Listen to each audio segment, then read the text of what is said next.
up, guys? This is Jhonn de La Puente, and you're listening to K Radio Broadcasting, and specifically listening to Detainment Radio with my man Chauncey. Yo, welcome to Detainment Radio. This is the episode number 5. We are here at the Cave Radio Broadcasting Studios,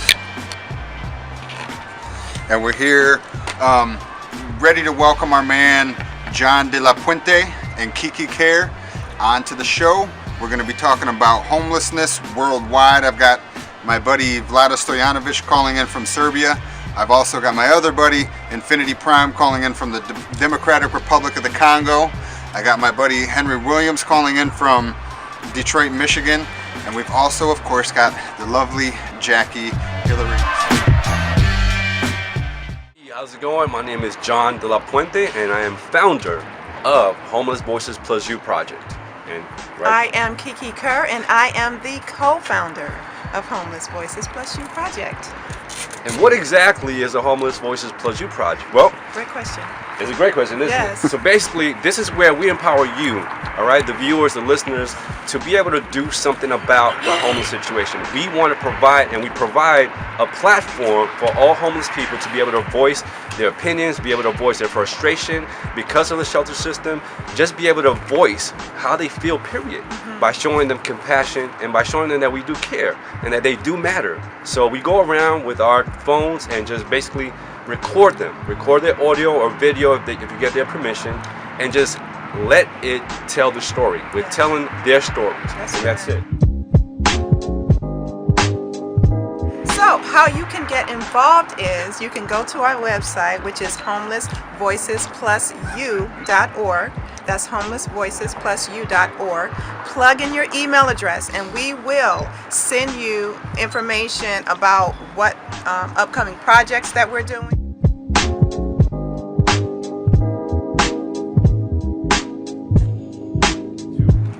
A homeless person. I'm actually trying to think of a different word to reflection. Reflection. You know what? I just had a epiphany. Yes. Reflection. Okay. That's what I was looking for. Reflection. Remember I was telling you, like, I don't Yes. feel right saying homeless? Yes. My reflection. I'm gonna call them reflections because they are a reflection of me. They're a reflection of you. It's true. Mm-hmm. They are you. They are me. Right? Yeah. So that's what it is. All right. So I was.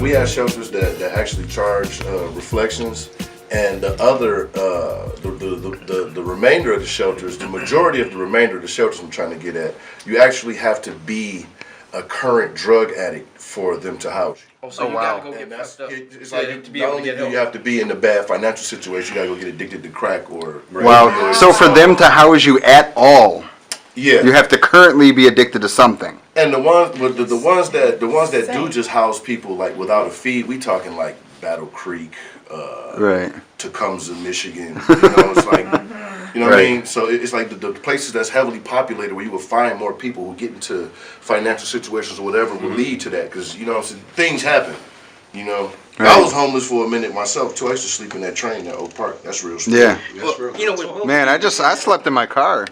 I did it for 3 months. It's crazy, and maybe then that a question that I have would go to all of you, because in a lot of situations, people just assume you, like you said, just choose to live on the street, but it doesn't happen like that for everybody. Everybody does have their own journey. Right. But how does it happen where you just say, you know what, fuck it, or where it gets so bad that you just don't have another avenue to go to? You know, because some people, they have a drug habit, they got kicked out. All right, you don't have nowhere to go, so you end up on the street. But it's not like that for everybody. So how?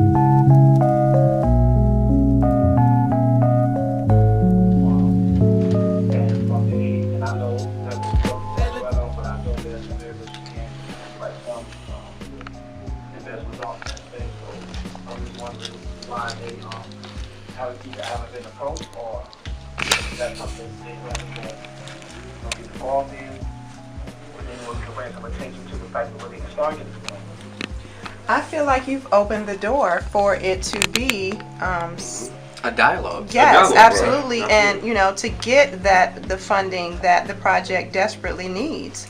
So I have a feeling that in the very near future, yes, we're going to get some corporate sponsorships. It's definitely needed.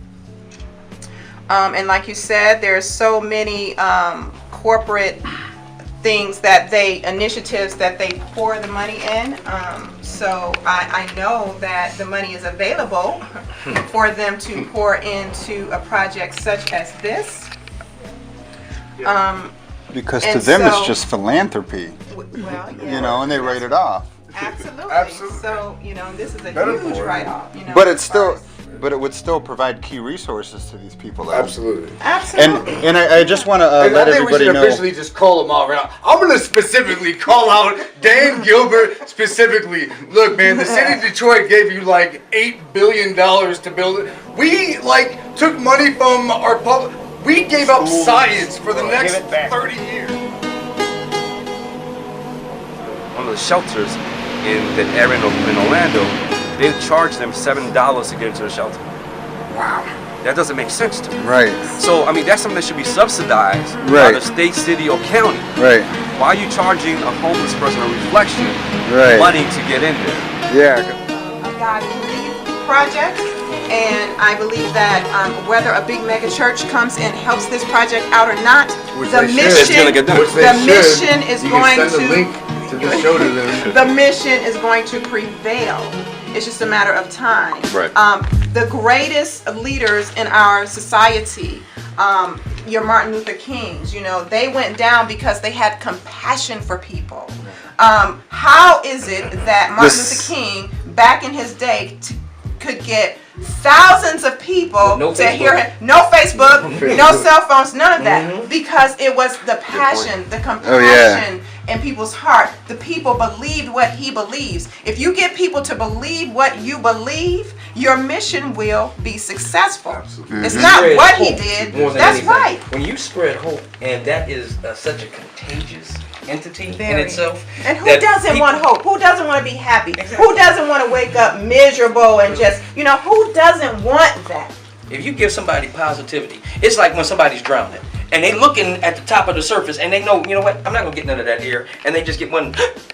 That's everything to them right there. you. Whether that's love, money, life, financial stability, that one breath of any type of possibility Absolutely. is life-saving. Hope is very powerful. So look, and I'm glad that you said that, Kiki and brother man, like you so on point. It's all about that. It's all about giving people, that glimpse of hope. Like I said, if you sit down with some of these, reflections, right? And again, just give them that time. Give them that time. It makes them feel human. Hey, everybody, this is Kiki Kerr, and you are listening to K Radio Broadcasting, specifically with the baddest broadcasting host in the country.